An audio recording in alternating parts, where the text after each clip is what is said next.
வருடம் முழுவதும் விவசாய பொருட்கள் அதிக உற்பத்தி அடைந்து விவசாயம் சம்பந்தப்பட்ட ஊடுபயிர்களும் அதனோடு சார்ந்த துணை தொழில்களும் சிறப்பாக அமைய வேண்டும் என அனைவர் சார்பாக வேண்டிக் கொள்கிறோம். நன்றி.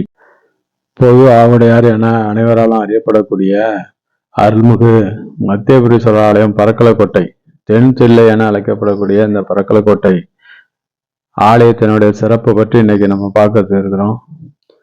ஆலயத்தின் அருகிலேயே பாலடி காத்தவராய ஆலயமும் சிறப்பாக அருள்பாலித்து வருகிறது. இந்த ஆலயமானது பட்டுக்கோட்டையிலிருந்து 13 கிலோமீட்டர் தொலைவிலும் முத்துப்பேட்டையிலிருந்து 8 கிலோமீட்டர் தொலைவிலும் அமையப்பட்டுள்ளது. இந்த ஆலயத்தில் ஒவ்வொரு ஆண்டும் கார்த்திகை மாதத்தில் சோமவார திருவிழா சிறப்பாக கொண்டாடப்படுகிறது. இந்த சோமவார திருவிழா கார்த்திகை மாதத்தில் திங்கட்கிழமைகளில் சிறப்பாக கொண்டாடப்படுகிறது. இந்த ஆலயத்தில் நள்ளிரவு 2ஆம் ஜாமத்தில் இந்த ஆலய திறக்கப்பட்டு அபிஷேக ஆராதனைகள் சிறப்பாக செய்யப்படுவது சிறப்பு. அருமறை முனிவர்கள் ஸ்ரீ வேணுகோபர், ஸ்ரீ மகாகோபர், தில்லைநாதர் உளமிறங்கி கார்த்திகை மாதத்தில் ஒரு திங்கட்கிழமை சோமவார இரவு 2ஆம் சாமத்தில் தனது பரிவாரங்களுடன் இத்தலத்தில் முனிவருக்கும் அடியாருக்கும் அருள்பாலித்து வந்ததாகவும் ஒவ்வொரு சோமவாரத்தில் 2ஆம் சாமத்திலேயே பொது ஆவுடையாருக்கு அபிஷேக ஆராதனைகளையும் சிறப்பாக நடைபெறுவது இந்த ஆலயத்தின் சிறப்பு அம்சமாகும். இந்த நள்ளிரவு பூஜை மட்டுமல்லாது தை திங்கள் 1ஆம் நாள் பகலில் சாமி தரிசனம் உண்டு. காலை முதல் சூரிய அஸ்தமனம் வரை சிறப்பான அபிஷேகமும் ஆராதனையும் இந்த ஆலயத்தில் செய்யப்படுகிறது. இந்த ஆலயத்தில் நவதானியங்கள், கோழி, ஆடு, பல காணிக்கை பொருட்களும் விவசாய இடுபொருட்களும் இந்த ஆலயத்திற்கு பொதுமக்களால் காணிக்கை செலுத்தப்படுகிறது. இந்த காணிக்கைகள் அன்றைய தினமே மாலை நேரத்தில் அதிகாரிகளால் பொது ஏலம் விடுவது வழக்கம். ஓம் நமச்சிவாய, ஓம் நமச்சிவாய, ஓம் நமச்சிவாயா என சிவனடியார்கள் சிவமந்திரம் போத நள்ளிரவு 12 மணிக்கு 2ஆம் ஜாமத்தில் இந்த ஆலயத்தின் நுழைவாயில் திறக்கப்பட்டு சிறப்பான அபிஷேக ஆராதனைகளும் இந்த ஆலயத்தில் செய்யப்படுகிறது. இந்த ஆலயத்தினுடைய பின்புறம் 60 அடியிலான வெள்ளாள மரம் சிறப்பாக காட்சியளிக்கிறது. இந்த ஆலயத்தில் தரிசனத்தை முடித்து வெளியில் வரும்போது ஆலயத்தினுடைய பின்புறம் குழந்தை வரம் வேண்டி தொட்டில்கள் வைக்கப்பட்டிருக்கிறது. அதன் பின்புறமாக வெளிப்புறம் வரும்போது வீட்டிற்கு தேவையான கையில் கட்டி கொள்ளக்கூடிய கயிறு வகைகள், குங்குமம், மஞ்சள் மற்றும் பிரசாத பொருட்களும் வைக்கப்பட்டிருக்கிறது.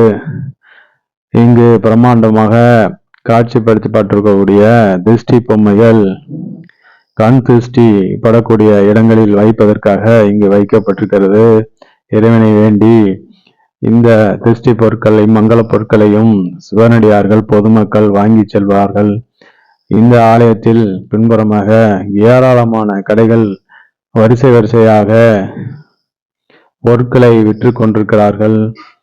இந்த பொதுமக்கள் வந்து ஆலயத்தில் சிவதரிசனம் பெற்று வீட்டிற்கு வெறுங்கையோடு செல்லக்கூடாது என்பதற்காக வீட்டில் குழந்தைகளுக்கு தேவையான பொம்மை வகைகளாக இருந்தாலும், பெண்களுக்கு தேவையான பொருட்களாக இருந்தாலும், திருஷ்டி வகைகளாக இருந்தாலும், வீட்டில் பயன்படுத்தக்கூடிய அன்றாடம் பயன்படுத்தக்கூடிய பொம்மைகள், வீட்டில் தின்பண்டங்களாக இருக்கக்கூடிய திருவிழா என்றாலே பட்டாணி, பொரிக்கடலை சிறப்பாக இருக்கும்.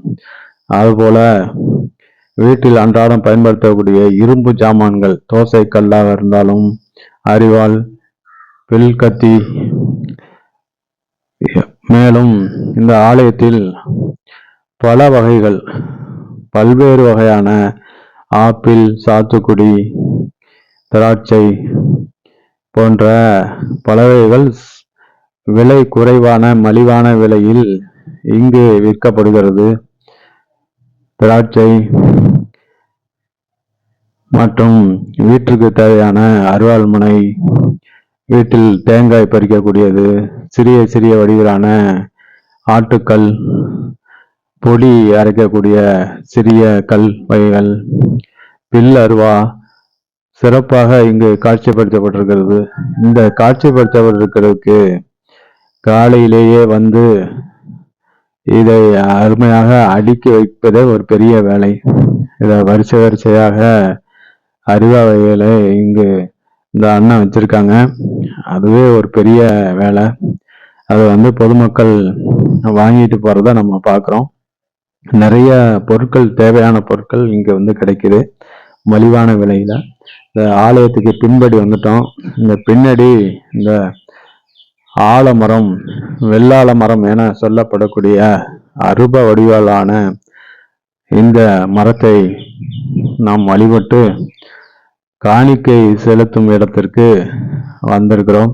இங்கு பொதுமக்களால் தேங்காய் குவியலாகவும், ஆடு அதிக அளவிலும், நெல் நிறைய வந்திருக்கிறது. இது 3ஆம் வாரம் என்பதால் மிக குறைந்த அளவே தானிய வகைகள் வைக்கப்பட்டிருக்கிறது. கடைசி சோமவாரமான 16/12 அன்று அதிக அளவில் சிறப்பாக காணிக்கைகள் வரும் என எதிர்பார்க்கப்படுகிறது. மாலை பொழுது ஆகிவிட்டதால் இந்த ஆலயத்தின் அருகில் உள்ள ஆற்று பாலத்தில் சிவன் உருவலான வண்ண விளக்குகளால் அலங்காரம் செய்யப்பட்டுள்ளது. அதோடு சேர்ந்து ஆலயத்தின் மேற்பக்கம் பார்வதி சிவனடியாருடைய உருவம் பொறிக்கப்பட்டு மின் அலங்காரம் செய்யப்பட்டு மிக சிறப்பாக காட்சிப்படுத்தப்பட்டிருக்கிறது. இந்த ஆலயத்திற்கு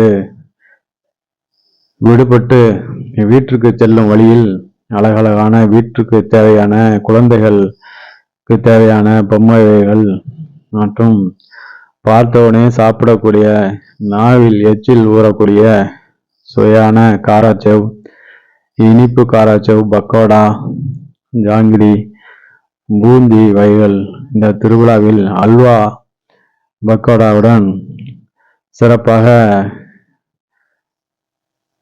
வைக்கப்பட்டிருக்கிறது. சிறிய வடிவிலான 10 ரூபாய், 20 ரூபாய்க்கான பொம்மை வகைகள், சிறுவர்களுக்கான பொம்மை வகைகள் வரிசையாக கடை வைக்கப்பட்டிருக்கிறத நம்ம பார்க்கிறோம். இந்த ஆலயத்தினுடைய பின்புறமாக பாலடியார் கோயில் செல்லும் வழியில் மிக அதிக அளவில் கடை இருக்கிறது. நாம் அந்த பக்கம் போகாம இந்த வந்த வழியிலேயே வந்திருக்கிறோம். இங்க செருப்பு அதிக அளவில் காட்சிப்படுத்தப்பட்டிருக்கிறது. கடைசி சோமவாரத்தன்று பின்புறம் சென்று பார்ப்போம். இந்த ஆலயத்தில்